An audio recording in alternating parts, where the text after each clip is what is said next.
Okay, so here is the honest, harsh truth. You see, as you may have seen in this video, I took a brand new print-on-demand store from $0 to $4,000 in less than 6 months. Yet, if you go to the video comments for it, you'll see that there are lots of other people who have opened new stores like I did, but unlike me, their stores flopped and failed. And so, it begs the question, why do some stores succeed and why do some stores fail? It's a good question, and honestly, as harsh as it sounds, I don't think that it's random. Nope. I think that it's because there are 7 big mistakes that a lot of beginners make that will guarantee that their store will fail. And so, if you want your store to be successful, then you need to know what these mistakes are so that you can avoid them.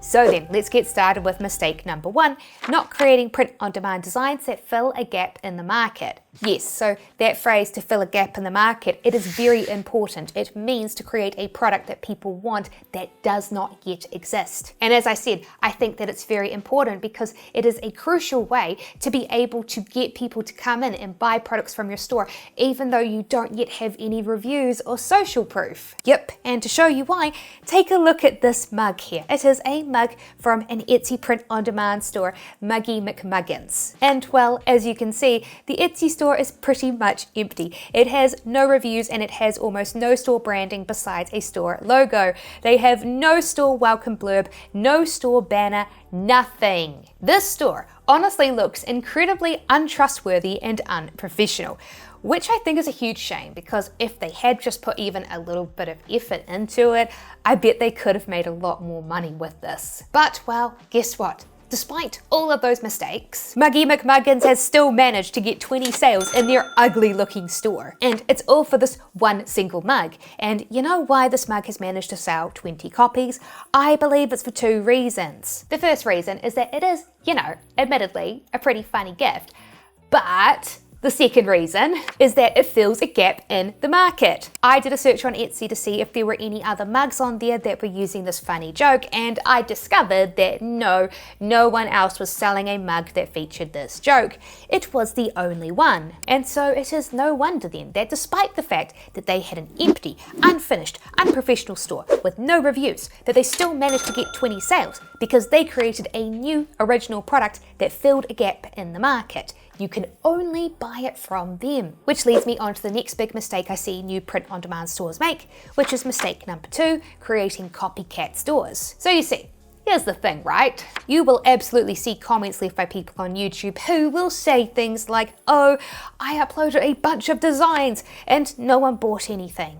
And well, as harsh as this may sound, the truth is that when you take a look at their stores, rather than creating original products that fill a gap in the market, they are instead what I call copycat stores. Yep, they'll basically come to places like Etsy and go, oh, look at that, dog dad mugs are popular, they're selling well. I know, I'll create my own dog dad mug and I'll sell it too. And then guess what? Their boring, unoriginal design flops. Yep, nobody buys it. And do you know why? Nobody buys it. It's because look at how many other dog dad mugs exist on Etsy. There are lots of similar designs on Etsy already to pick from, many of which are being sold from stores that already have thousands of reviews.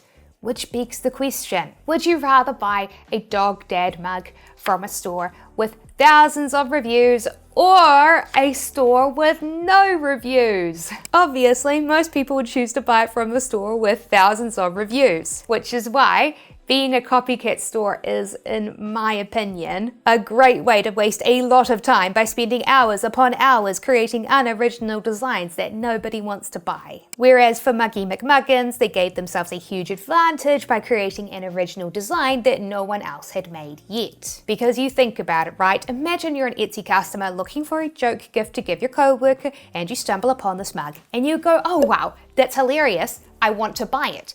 But then you click on Muggy McMuggins store and you're like, oh, I'm not sure about this. They don't have any reviews. So not wanting to take a risk on a new store, you do a search on Etsy to try and find an established store that is selling this design. But, well, no one else is. And so now you have a bit of a dilemma. Either you go and buy a different gift from an established store that you don't like as much, or you take a chance on a new store so that you can buy the item that you loved the most. Now, of course, some people out there will absolutely pick option A. But on the flip side, some people will absolutely take the risk and they'll pick option B. But you know, I do think that it's very understandable that many designers choose to instead copy designs, because it's actually pretty hard to come up with your own original creative ideas. Especially if you make the next big common mistake that beginners make, which is mistake number 3, selling popular products instead of products where you have an unfair advantage. Yes, so coming back over to Etsy for a moment, one of the most popular print-on-demand niches on there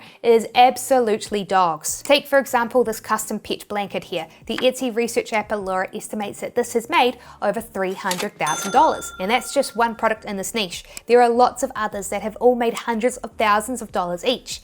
So you know, a lot of people see this and go, wow, you know what? I've got a great idea. I'm gonna make a product in this niche so that I can make a bunch of money too. But there's just one problem with their idea. Usually these people don't actually have dogs themselves, or they might own a dog, but they aren't super fans of dogs, and they themselves would not ever actually buy a dog-themed blanket or a dog-themed mug or a poster for themselves. Which, as I said, is a bit of a problem, because in my experience, I've had the best luck at creating products in a new store when I can use myself as a yardstick. Yep, in other words, my best ideas come from when I myself am a customer in a niche. And I can ask myself, okay, as a customer in my niche, what product would I like to buy? But that I currently can't because it does not yet exist. It's honestly the easiest way for me to come up with new, original product ideas. And it's so much easier that, in my opinion, it gives you a hugely unfair advantage in those niches, which is why I personally prefer to avoid niches that I'm not a target customer in. For example, take sports. I am not against sports, but I just personally don't play any or follow any. So if I tried to start a store in the sports niche, I'd be at a disadvantage compared to sports fans, because all they have to do is ask themselves, okay, what tennis-themed t-shirt or what baseball-themed mug would I like to buy but does not yet already exist? And then they get to go and make that. And so even though sports-themed products can make a lot of money and can be very profitable, I personally stay away from this niche because I'd be at a huge disadvantage when it comes to brainstorming original good ideas in it. And using my unfair advantages is a technique that I discuss inside of my free ebook, The 6 Steps That 6-Figure Online Stores Follow to Make Over $10,000 a Month with Print On Demand. You can find a link to download my free ebook in the video description below.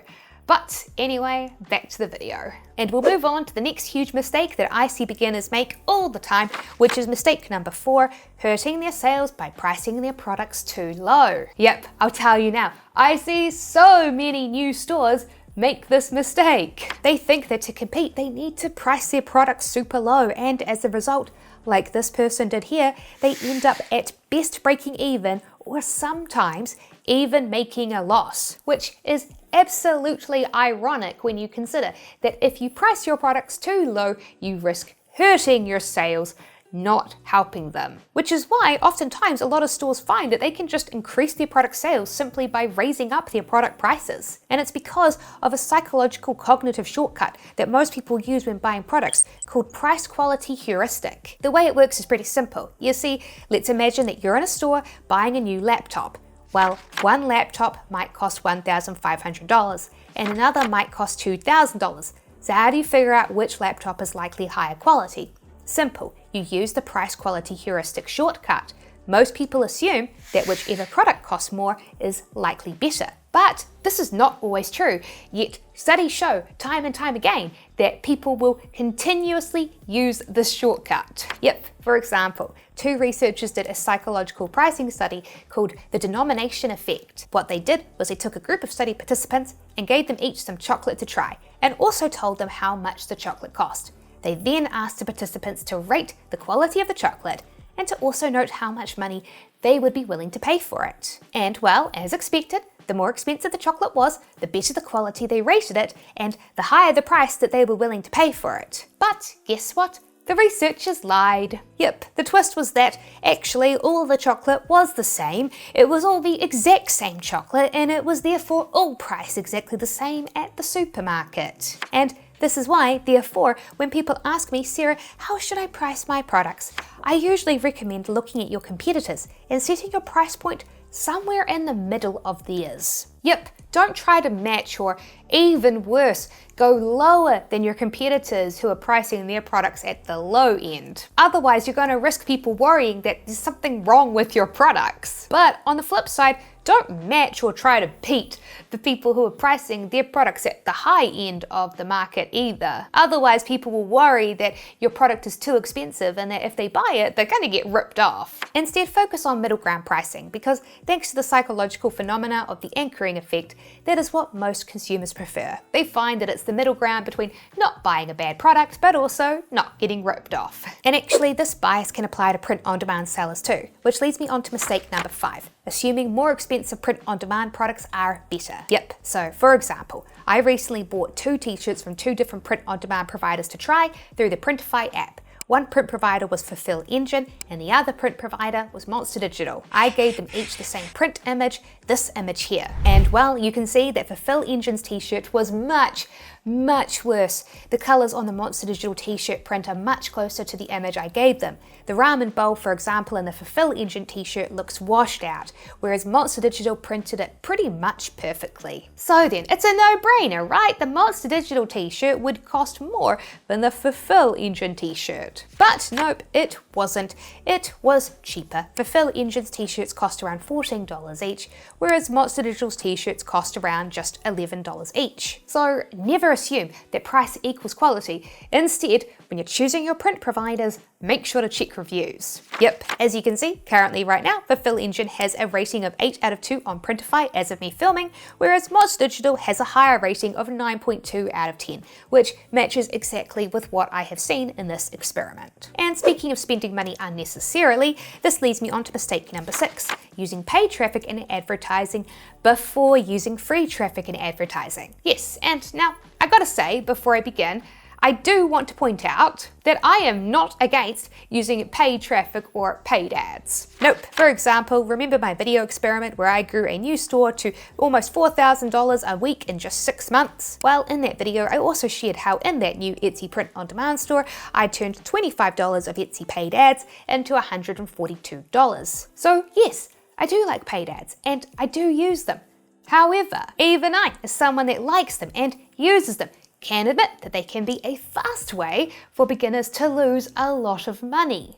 Yep, so out of curiosity, I went through all of the sales for the products that I had for sale in that store, and after some calculations, I discovered that all of my store sales came from just 38% of my products. Yes, so in other words, for 62% of the products that I released, they completely flopped and failed. Plus, I also discovered something else that's very interesting. 65% of my store sales came from just 25 of my top designs. Yep, and honestly, this is exactly what I expected when I first launched that store. Because you see, here's the thing, right? If you take big companies like McDonald's or Starbucks or Lego, before these big brands release any new burger or any new drink or any new toy set, they will do market research focus groups. They'll get a group of customers in a room and test these new product ideas on them and see which ones they like and which ones they don't like. Then they will release the very tiny fraction that passed this testing process. Because of that, large corporations do have fairly good success rates. But, well, understandably, us smaller businesses can't exactly spend millions of dollars running our own focus groups, can we? So, the equivalent of this in a print-on-demand store is honestly to just put out as many good quality designs as you can and see which ones the market likes and which ones they buy and which ones they don't. This means then that unlike McDonald's or Lego, we probably do have a higher rate of product flops, but at least we save millions of dollars in not running market research focus groups. And so this is exactly why I personally worry when I see beginners just jump straight into running paid ads. It can be hard even for us experienced sellers to be able to guess exactly which of our products are going to be our big hits and our big sellers. And so, since statistically most products you release are probably going to go on to be flops, it means that you can spend a lot of money running paid ads for products that were doomed to flop from the start. Now, of course, if you have a large budget and you don't mind running a bunch of failed ads to test products to find winners, well, I'm not going to deny that there have been plenty of talented beginners who have made a lot of money by finding their winning products through this, which is great for them. But honestly, most beginners I meet don't have the extra cash lying around that they can comfortably lose on advertising product flops. And so, if that is you, then a free way to do market research is to use free marketing and traffic techniques to identify your winners. Yep, start out first with a free traffic method. For example, one of my favorite Instagram accounts is the Big Four Accountant, which posts funny Instagram and office memes. And well, if you click on the link in their bio, you'll be redirected to their Print On Demand store. Here they sell their accounting and office themed products. And you know, here's the thing, right? This is a very effective strategy because it is completely free to create your own niche memes like this and post them on social media platforms like Instagram. And there are lots of free tutorials on YouTube already that you can watch that focus on teaching how to create and grow niche Instagram accounts like this one. And so you can use a free traffic method like this, and through that you can see which of your products are actually selling and which ones aren't. And then you can take the cash that you earned and then reinvest it into paid ads for your winning products, which have already been proven to sell well. And I'll admit, is this a slower way to start a business? Absolutely it is. But is it a more financially sustainable way for many people to start a business? Personally, I think so. And this all leads me to my next mistake, which is mistake number 7, expecting overnight success. Yep, because you see, here's the thing, right? I get so many comments from people that expect results in a new business after months or even just weeks, honestly, after starting it. Yet, as I showed in my new Print On Demand store experiment video, it took 6 months for that store to get serious traction, and that's to be expected for many reasons. For example, remember how earlier I pointed out that 65% of that store's sales came from just 25 products? Well, I haven't just added 25 product designs into that store.